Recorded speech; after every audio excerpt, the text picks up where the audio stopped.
বিজয়ের মাসের শুভেচ্ছা এবং বিজয়ের মাসের ষষ্ঠ দিন, একই সাথে চারিদিকে শীতের একটা আমেজ, শীতের আমেজেরও শুভেচ্ছা জানিয়ে শুরু করছি আজকের প্রাণ মিল ক্যান্ডি কুইজও। জানার আছে বলার আছে, ইভান সাইর উপস্থাপনায় তোমাদের সাথে আজ রয়েছে এবং শুরুতেই আমরা নিয়ম অনুযায়ী কিছু তথ্য তোমাদেরকে জানাতে চাই। আজ জানাবো মুক্তির গান সম্পর্কে। তারেক মাসুদ ও ক্যাথরিন মাসুদ পরিচালিত মুক্তিযুদ্ধ ভিত্তিক বাংলা প্রামাণ্যচিত্র মুক্তির গান। এটি মুক্তি পায় 1995 সালে। বাংলাদেশের মুক্তিযুদ্ধের সময় আগত মার্কিন চলচ্চিত্র নির্মাতা লিয়ার লেভিনের কাছ থেকে সংগৃহীত ভিডিও ফুটেজের সাথে বাংলাদেশি আরও নানা অনুষঙ্গ ব্যবহার করে নির্মিত হয়েছিল প্রামাণ্যচিত্রটি। এতে মুক্তিযুদ্ধের সময় বাঙালিদের উপর যেসব নির্যাতন চালানো হয়েছিল তার চিত্র তুলে আনা হয়েছিল। প্রামাণ্যচিত্রটি দক্ষিণ এশিয়া চলচ্চিত্র পুরস্কারে বিশেষভাবে পুরস্কৃত হয়েছে। জানা হলো, এবার জানাবো আমাদের স্টুডিওতে আজকে আছেন চয়নিকা চৌধুরী, নাট্য নির্মাতা। কথা বলবো তার সাথে এবং তোমাদের সাথে কথা বলবার অপেক্ষায় রইলাম। যে নাম্বারগুলো দেখছো স্ক্রলে, সেখানে ফোন করলে কথা হয়ে যাবে। দিদি, শুভেচ্ছা, specially late happy birthday. Thank you. 1 তারিখে আপনার জন্মদিন ছিল এবং জন্মদিনের শুভেচ্ছার পাশাপাশি আপনি এই জন্মদিনটা, এবারের জন্মদিনটা কিভাবে কাটালেন, কি করছিলেন সেদিন? এবারের জন্মদিনটা একটু অন্যরকম ছিল। এই প্রথম আমি দেশের বাইরে ছিলাম জন্মদিনে। হ্যাঁ, জন্মদিনে, এবং পুরো পরিবার ছাড়া। আচ্ছা, মনের মধ্যে ছিল সবাই, বাট আমার হাজব্যান্ড, আমার ছেলে মেয়ে, আমার মা বাবা, আমার শ্বশুর বাড়ি, সব বন্ধু বান্ধব ছাড়া আমি আমার টিম নিয়ে শুটিং করছিলাম নেপালে। তো ওখানে আমার জন্মদিনটা পালন হয়েছে। আচ্ছা, তো শুটিংয়ের কথা বলছিলেন, নেপালে শুটিং করেছেন এবং সেখানে সেই কাজের কথা জানতে চাই। সেই কাজটা শেষ করি আপনি মাত্র আসলেন। হ্যাঁ, কি কাজ করলেন, কারা আপনার সাথে ছিল? হ্যাঁ, এটাতে ছিল হলো আনিসুর রহমান মিলন, প্রভা, নাজিরা মৌ, শফিউল আজম পিন্টু। আমরা গিয়েছিলাম নেপালে একটা 1 ঘন্টা নাটক করতে। আমার সাথে আরেকজন ডিরেক্টর ছিলেন সকাল আহমেদ। আমরা দুজনে মিলে দুটো কাজ করেছি। আচ্ছা, এই কথা শুনতে শুনতে অনেকের মনে হতে পারে যে নেপালে যে মানবিক বিপর্যয়ের ঘটনা ভূমিকম্পের কারণে কিছুদিন আগে ঘটলো, সেখানে গিয়ে শুটিং করে আসলেন, তো কেমন দেখলেন নেপাল? অনেকের মনে এই প্রশ্নটা এখন আছে, আমি জানি। সেখানে শুটিং করে আসার অভিজ্ঞতা? নেপাল আসলে আমার কাছে ছবির মতো লাগে। নেপাল অনেক সুন্দর। যদিও আমার কাছে, যখন আমি এনটিভির জন্য অনুমতি প্রার্থনা করি নীলগিরিতে, আমার কাছে নীলগিরিটা বেশি সুন্দর লেগেছে। মানে আমার কাছে আমার দেশটাকে বেশি সুন্দর লেগেছে, কিন্তু নেপাল আমার সবসময় অনেক পছন্দের। তো ওই ঘটনার পরে আমার আর যাওয়া হয়নি, প্রথম গেলাম। তা আমার চোখের মধ্যে তো নাগরকোট, আমার চোখের মধ্যে ওই সিনটা ওখানে করবো, এভাবে করবো। বাট আমি যখন ইউনিট নিয়ে যাই, সত্যি আমি খুবই মন খারাপ হয়ে গেল, মনটা ভার হয়ে গেল। দেখলাম যে নাগরকোটের যেখানে বসে যেটা টিন ছিল রেস্টুরেন্ট, ওটা নেই, ভাঙা। ওখানে লেখা যে এটা মেরামতের জন্য প্রস্তুতি নিচ্ছে। চারিদিকে শুধু গাছ আর গাছ, কোনো পাহাড় দেখা যায় না। তো তখন অলরেডি আমরা চলে গেছি, ভাবছিলাম ফিরে যাব কি করে, সময় নষ্ট হবে। তখন আর কি বুদ্ধি করে আশেপাশে ওভাবে কষ্ট করে কাজটা করতে হয়েছে। তো কষ্ট লেগেছে, প্রকৃতি দেখে কষ্ট লেগেছে। নিশ্চয়ই এই নাটকটিও দেখার অপেক্ষায় সবাই থাকবে, যে এই নাটকে নাটকীয়তার পাশাপাশি এই চারপাশের যে বিধ্বস্ত নেপালের পরিবেশটা সবাই দেখতে চাইবে। নাটকের কথা তো বলতেই হবে, কারণ এরকম একজন গুণী নির্মাতা আমাদের সাথে আছেন। সেই এক জীবনে দিয়ে শুরু, এবং এই এক জীবনে একজন নাট্য নির্মাতা হিসেবে অসংখ্য একক নাটকের কথা যদি বলি, একটা বলাই হয়ে থাকে যে একটা রেকর্ডের দেড়গড়ায়, আপনি ক্রিকেটের ভাষায় বললে ট্রিপল সেঞ্চুরির একেবারে দেড়গড়ায় 298টি নাটক আপনার নির্মাণে প্রচারিত হয়ে গেছে, আর 2টি নাটক প্রচারের অপেক্ষা। প্রচারিত না, নির্মাণ হয়েছে। তো সেই এরকম একটা ল্যান্ডমার্কের কাছাকাছি এসে কেমন লাগছে এবং ভাবতে কেমন লাগছে যে এতগুলো নাটক আমি নির্মাণ করেছি? আসলে আমরা সবকিছু খুব সহজভাবে দেখি না। হয়তো আমার এই যে গোনাটা যে 298 বা 299 বা 300, এটাকে অনেকে আশেপাশে অনেকে হয়তো একটা হাসে, হয়তো এটাকে খুব ভালোভাবে দেখে না।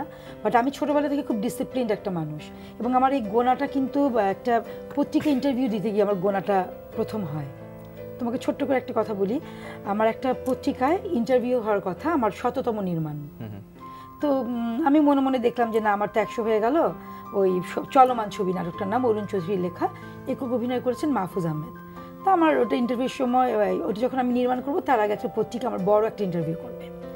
তো ভালো কথা, আমি পরদিন ইন্টারভিউ দিতে যাব। হঠাৎ করে এডিটর আমাকে ফোন করে বললেন যে আসলে আমাদের এখানে অনেক ডিরেক্টররা ফোন করে জানতে চেয়েছেন আসলে কি আপনার 100টা নাটক হয়েছে, তো আপনি যদি একটু কষ্ট করে কিছু মনে করেন লিস্ট দিতেন খুব ভালো হয়। আসলে আমার কোনো লিস্ট ছিল না, আমার সব কিছু আমার মাথায় ছিল। তখন আমার মধ্যে একটা জেদ কাজ করলো যে শুধু লিস্ট না, আমি যখন পরদিন তাকে কাগজটা দিলাম, ওখানে জিনিসটা ছিল এরকম, আমার সিরিয়াল, নাটকের নাম, রাইটারের নাম, কে অভিনয় করেছে, কোন চ্যানেলে এবং কত তারিখ, সমস্ত ইনফরমেশন ছিল। হ্যাঁ, ইনফরমেশনটা আমি একদম পুরা রাত 2টায় বসে ভোর আজান পড়ছে আমি পুরাটা লিখে ফেললাম। বললাম না যে সিরিয়াল, নাটকের নাম, রাইটার, কে অভিনয় করেছে, কোন চ্যানেল এবং কত তারিখ। জাস্ট ওনাকে গিয়ে হাতে দিলাম, উনি দেখে খুব অ্যাপ্রিসিয়েট করলেন। ওই তখনই আমার সিরিয়ালটা হয়ে গেল আসলে। তারপর থেকে যেমন আমার হয় যে নাটক করতে গেলে লিখি না যে শুটিং ব্র্যাকেটে লিখি 101, 102, ওইভাবে আসলে হয়ে গেছে। এই যে লেখার কথা আপনি বলছিলেন, আমি জানি যে আপনার লেখালেখি দিয়ে শুরু নাট্যকার এবং কি হিসেবে। আমার কিন্তু শুধু নাম্বারিং থাকে না, আপনি দেখবেন খেয়াল করে, আমার কিন্তু রাইটার, কোন কাস্টিং, ইভেন কে প্রডিউসার, কোন প্রোডাকশন, আমার কিন্তু ডিটেলস থাকে জিনিসটা, সমস্ত ডিটেইলসে আপনার জানা থাকে। আর আমাকেও এখন একটু ডিটেইলস জানতে হবে, কে ফোনে আছে, একটা ফোন নিয়ে আসি। আচ্ছা ঠিক আছে। হ্যালো, আমি ঐশী বলছি। ঐশী, অনেকগুলো বিভাগ আছে, তুমি বলো যে কোন বিভাগটা তোমার পছন্দ? বিজয়ের মাস। বিজয়ের মাস, অনেক ধন্যবাদ। বিজয়ের মাস থেকে ঐশী, তোমার জন্য প্রশ্ন। আগে বলো যে আমাকে কোন ক্লাসে পড়ছো তুমি? ক্লাস 10। ক্লাস 10। ঠিক আছে, প্রথম প্রশ্ন, মেজর আবু তাহের কত নম্বর সেক্টরের কমান্ডার ছিলেন? অপশনগুলো শোনো। ক 7 নম্বর সেক্টর, খ 9 নম্বর সেক্টর, গ 11 নম্বর সেক্টর। বলো, দ্রুত বলতে হবে ঐশী। 7 নং সেক্টর।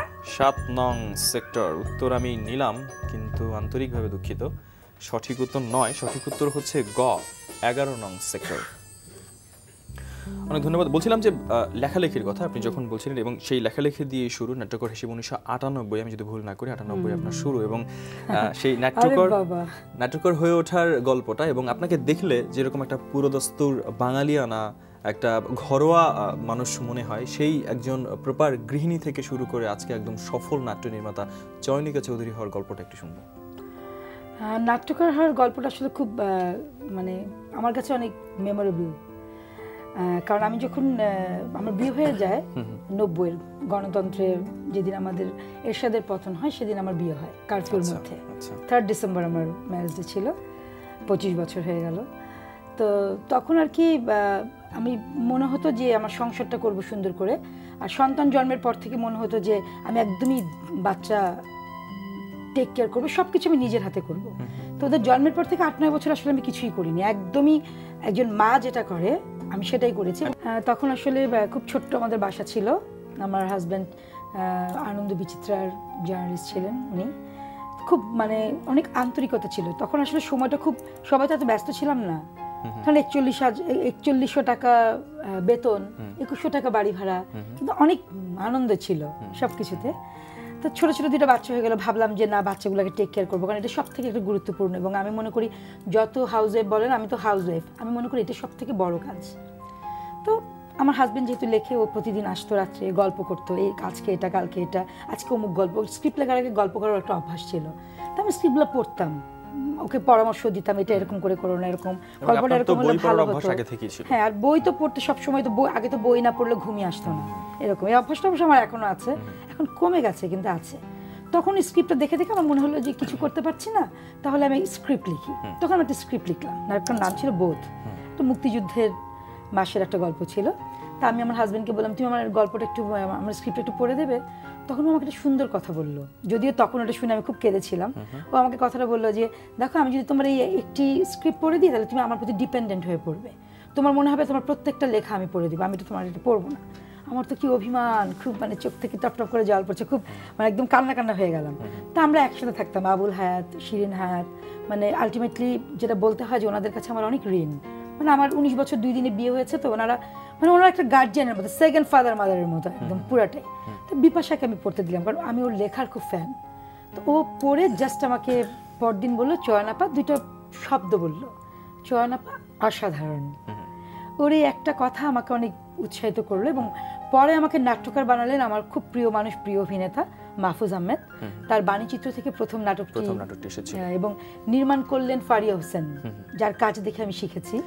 এবং অভিনয় করেছিলেন শমিকা স্যার, মাহফুজ আহমেদ, ডলি জহুর, গীতশ্রী, এরা অভিনয় করেছিলেন। বিটিভিতে গিয়েছিল 8 ডিসেম্বর, মানে বিজয়ের মাসে। বাহ, অনেক কিছু। এবং পরে নাট্যকার থেকে নাট্য নির্মাতা হওয়া, আমি যদি ভুল না করি যে আপনাকে প্রথম প্রস্তাব দিয়েছিলেন লাইট অ্যান্ড শ্যাডোর কর্ণধার মুজিবুর রহমান, এবং তারপর আপনার সেই নির্মাণে জড়িয়ে পড়া, সেই নির্মাণে জড়িয়ে পড়ার গল্পটা একটু শোনান। ওইটা আসলে তখন তো আমি লেখালেখি শুরু করলাম, খুবই ভালো যে বাসায় বসে লিখি। বিভিন্ন ডিরেক্টর কাজ করেন, আমি হয়তো যাই, সেটে যাই, তাদের কাজগুলো দেখি, বাচ্চাদেরকে নিয়েই যাই, আচ্ছা ছোট ছোট বাচ্চাদেরকে নিয়েই যাই, ওদেরকে একটু দেখে টেকে চলে আসি এরকম। তো হঠাৎ একদিন আমার একটা রেমুনারেশন আনতে আমি লাইট অ্যান্ড শ্যাডোতে গেলাম। তো মুজিবকে আমি বললাম যে ও আমাকে একটা খাম দিল। তো হয় না যে স্ক্রিপ্ট দেওয়ার সময় জিজ্ঞেস করি এটা কে ডিরেকশন দেখছে, কিউরিয়াসিটি থেকে জিজ্ঞেস করি। তো বললাম যে আমার একটা ডিরেক্টর কে, ও আমাকে জাস্ট বললো আপনি। মানে হ্যাঁ আপনি পারবেন। জাস্ট আমি মানে 1-2 সেকেন্ড মনে হয় আমি বললাম হ্যাঁ ওকে আমি পারবো, এরকম। এর আগে কি মানে ইচ্ছে ছিল, এর আগে কোথাও কি যে নাটক নির্মাণ করবো এরকম ইচ্ছেটা কোথাও? নির্মাণ করবো এরকম কখনোই কোনো ইচ্ছা ছিল না, কখনো মনেও আসেনি। কিন্তু আমার মা কিন্তু ছোটবেলায় আমাদেরকে খুব ভালো ভালো ছবি দেখিয়েছে। পিলখানায় তখন ছবি দেখানো হতো, বা আমাদের দেশে যখন খুব ভালো ভালো ডিরেক্টররা ছবি করতেন, আলমগীর কুমকুম, চাষী নজরুল ইসলাম, মামুনি কিন্তু আমাদেরকে, খানাতুর রহমান, তো মামুনি কিন্তু আমাদেরকে হলে নিয়ে ছবি দেখাতেন। ওই সময়টা আসলে পারিবারিক একটা ঐতিহ্য ছিল, সবাই মিলে একটা ছুটির দিনে কিংবা আমার মা তো টিচার ছিলেন, উনি খুব ডিসিপ্লিন ছিলেন এবং আমাদেরকে খুব সুন্দর করে বড় মানে আমরা আজান থাকতে উঠতাম, জোরে জোরে পড়তাম, মামুনি রান্না করতো, শব্দ কমে গেলে বলতে এই শুনতে পাই না তো পড়, এরকম আর কি। মানে তিনি খুব কর্মঠ ছিলেন, হয়তো ওই জিনিসটাই হয়তো আমার মধ্যে এসেছে। মানে আমি ওনার কাছ থেকে একটা জিনিসই পেয়েছি, আমি খুব খাটতে পারি, খুব পরিশ্রমী। আচ্ছা, এবং এই জিনিসটা মামার কাছ থেকে পেয়েছি। পরিশ্রমের ফলও আপনি এখন পাচ্ছেন, মানুষের ভালোবাসা কিংবা আজকের এই অবস্থান আমি যদি বলি। এবং আরেকটা ব্যাপার দিদি একটু বলতে চাই, সেটা হচ্ছে যে সাফল্যের যাত্রা কিংবা লম্বা সময়ের যাত্রা হয়তো মসৃণ হয় না। যেমন আপনার প্রথম নাটক নির্মাণের কথা যদি বলি, সেই নাটকটাও কিন্তু প্রচার হওয়া নিয়ে আপনার মন খারাপের একটা ব্যাপার ছিল, অনেকদিন পরে প্রচার হয়েছে। দ্বিতীয় নাটকটি খুব দ্রুত প্রচার হয়ে গেছে, সেই গল্পটা একটু শুনতে চাই। আসলে আমি এখানে বসে খুব মানে অবাক হচ্ছি যে একটা অ্যাঙ্কর সে অনেক কিছু জেনে আমার সাথে কথা বলছে। Thank you. কারণ আমরা কিন্তু বসার আগে কিন্তু কোনো কথাই হয়নি আমাদের। হ্যাঁ ভালো লাগছে, এরকম অনেক সময় বসতে গিয়ে মনে হয় যে জানেন অনেক কিছু, এরকম হয়তো হয় না। খুব ভালো লাগছে প্রোগ্রামটা এসে, যে অনেক কিছু। Thank you. সেই গল্পটা একটু শুনি, যে এই যে প্রথম নাটকটা প্রচার হলো না, মন খারাপ, তারপরও আবার দ্বিতীয় মন খারাপ না, কিন্তু এটা হয়েছিল কি তখন তো শুধু বিটিভি ছিল, 2001 সালের কথা, ওটা তো বিটিভিতে জমা হয়েছে। তো প্যাকেজের তো একটা সিরিয়াল থাকে, ওই সিরিয়াল অনুযায়ী তো আস্তে আস্তে 2005 হয়ে গেল, তখন তো অলরেডি অনেক কাজ। অনেকের ক্ষেত্রে আমি যেটা জানতে চাই, অনেকের ক্ষেত্রে হয় সেই সময়টা এসে যে আবার এটাই হলো না, আমি একটু মনের ভেতরে বাধা আসে না? আসলে আমার মধ্যে যেটা কাজ করে সব সময়, আমি কোনো কিছুতে ভেঙে পড়ি না, হয়তো পড়ি কিন্তু এটা দেখাই না যে পড়েছি। কিন্তু একটা মানুষ কিন্তু ভেঙে পড়বে, আমার স্পিড থাকে। আমি যেটা বলতে চাই সেটা হচ্ছে যে মানুষটা ফোন করেছে, তার ফোন যদি না ধরি সে কিন্তু অভিমানে ভেঙে পড়তে পারে। একটু ফোনটা নিয়ে আসি। হ্যালো হ্যালো, নামটা শুনি। ভাই আমি অপূর্ব। অপূর্ব, বাহ। অপূর্ব, কোন ক্লাসে পড়ছো তুমি? ক্লাস 9। Class 9, fine. বলো যে কোন বিভাগ থেকে তোমাকে প্রশ্ন করব? ভাষা ও ব্যাকরণ। ভাষা ও ব্যাকরণ, ঠিক আছে। অপূর্ব, তোমার জন্য প্রথম প্রশ্ন, বুদ্ধির ঢেঁকি অর্থ বলো। শোনো, অপশন শোনো। ক অলস, খ নিরেট মূর্খ, গ কপট। বলো। আমরা বলি না বুদ্ধির ঢেঁকি, নিরেট মূর্খ, একদম ঠিকঠাক উত্তর, সঠিক। একেবারেই গুণী মানুষের মতো উত্তর দিয়ে 500 টাকার বই তুমি জিতলে। দ্বিতীয় প্রশ্ন করাই যেতে পারে। দ্বিতীয় প্রশ্নটি হচ্ছে, কোন নাসিক্য ধ্বনিটি উচ্চারণ স্থান অনুযায়ী ওষ্ঠ? অপশন শোনো। ক ম, খ ন, গ ইয়। বলো। অপশন গ উ। অপশন গ উ উত্তর নিলাম, কিন্তু আমি আন্তরিকভাবে দুঃখিত, উত্তর সঠিক নয়। সঠিক উত্তরটা জেনে রাখো, ক ম। অভিনন্দন 500 টাকার বইয়ের জন্য। যদি আরেকটা ফোন নেই। হ্যাঁ শিওর। হ্যালো। হ্যালো, নাম শুনি। ভাই আমি রাজীব। রাজীব, কোন ক্লাসে পড়ছো বলবে কি? ক্লাস 10। ক্লাস 10, ঠিক আছে। বলো এবার যে কোন বিভাগটা তোমার পছন্দ। বলো। বিজয়ের মাস।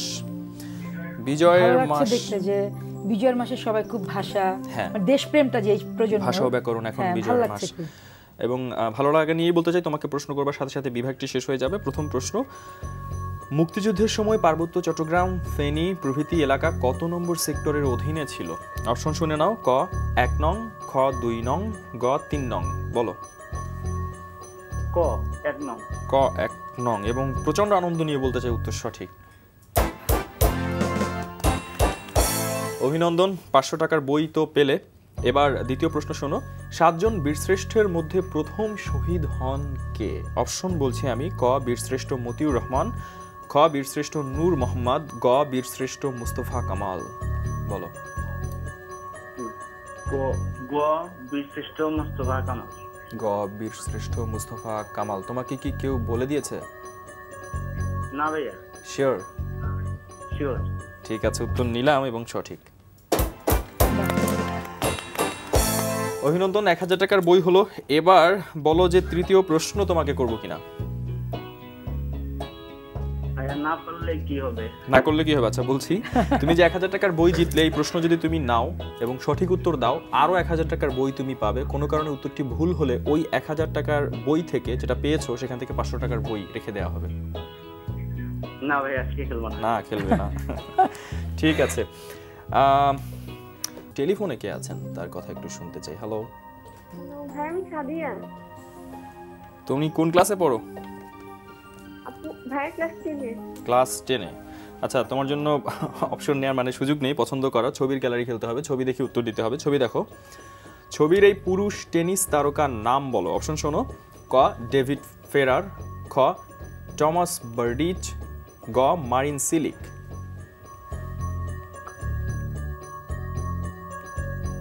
বলে দাও, দ্রুত বলে দাও। এটা খুব একটা জানার কথা না, তোমাকে অনুমান করেই বলতে হবে। দিদি কি বলতে পারছেন? আচ্ছা, বলে দাও একটা অনুমান করে, সময় চলে যাচ্ছে। আন্তরিকভাবে দুঃখিত, সময় শেষ হয়ে গেল, তোমার উত্তরটি নিতে পারলাম না। আমরা সঠিক উত্তরটি একটু বলে দিতে চাই। সঠিক উত্তর হচ্ছে ক ডেভিড ফেরার। আমরা আবারও ফোন নিব, তবে আপনার সাথে একটু কথা বলে আসি।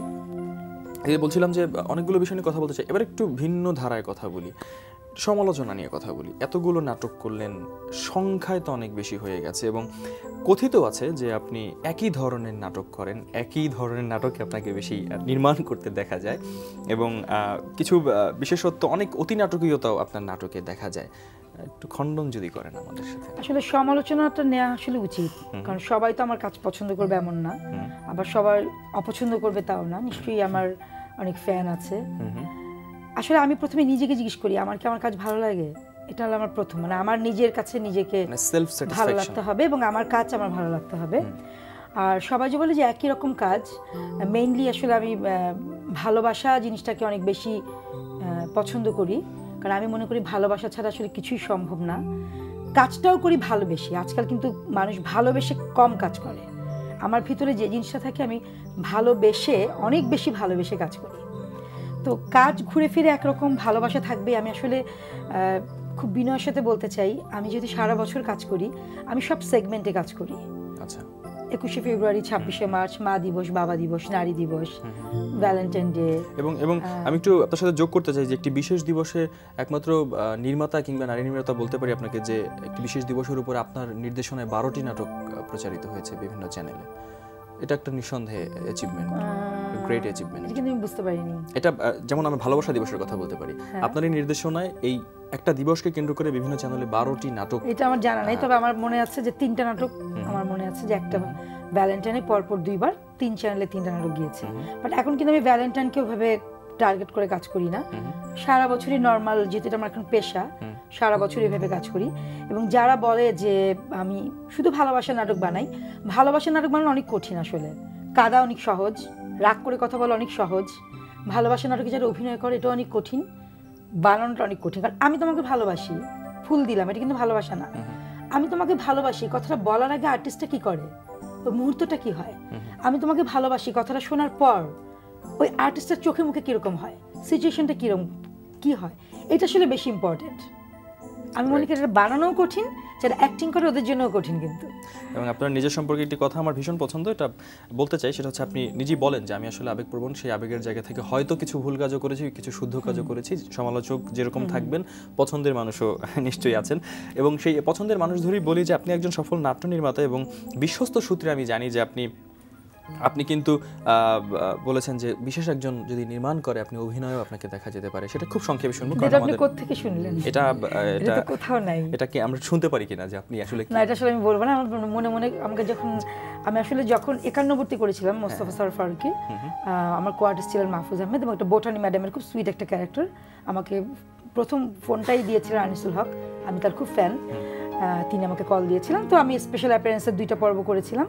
তখন আমার বাসা থেকে হিউজ স্ক্রিপ্ট, বাট আমি খুব বিনয়ের সাথে বলতে চাই, অভিনয় করা খুব কঠিন কাজ, অনেক টাফ। যারা করে আমি অবাক হয়ে যাই, মুগ্ধ হয়ে দেখি, এটা আসলে আমার দ্বারা সম্ভব না। কিন্তু এখন একটা পর্যায়ে গিয়ে আমি একদিন কোনো একটা সেটে বলেছিলাম আমার মানে এক পছন্দের একজন ডিরেক্টরকে, যদি ও কখনো ডিরেকশন দেয় তাহলে হয়তো আমি একটা তিনি নিশ্চয়ই বুঝে গেছেন এবং সেই সময়ের অপেক্ষায় আমরা রইলাম। আমাদের একেবারেই সময় স্বল্পতা, অল্প করে একটু আপনার পরিবার সম্পর্কে জানতে চাই। ছোট ছোট আপনার সন্তানদের কথাও বলছিলেন, খুব সংক্ষেপে শুনতে দিন।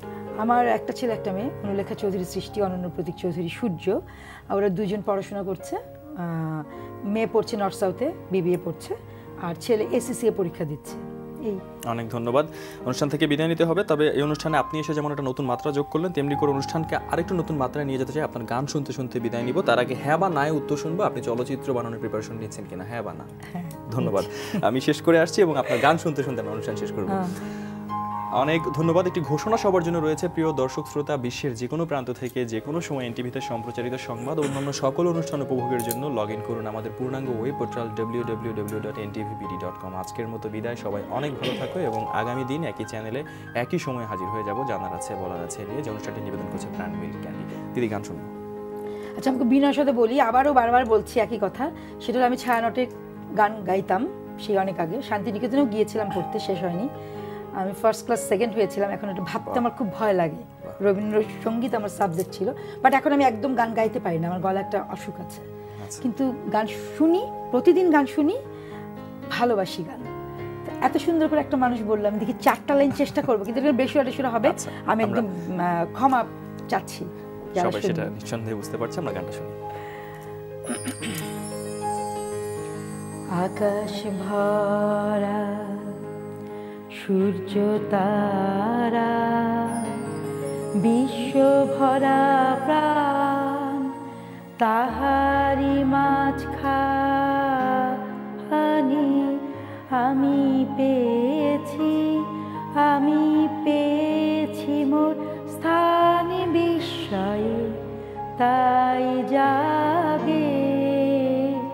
জাগে আমার প্রাণ।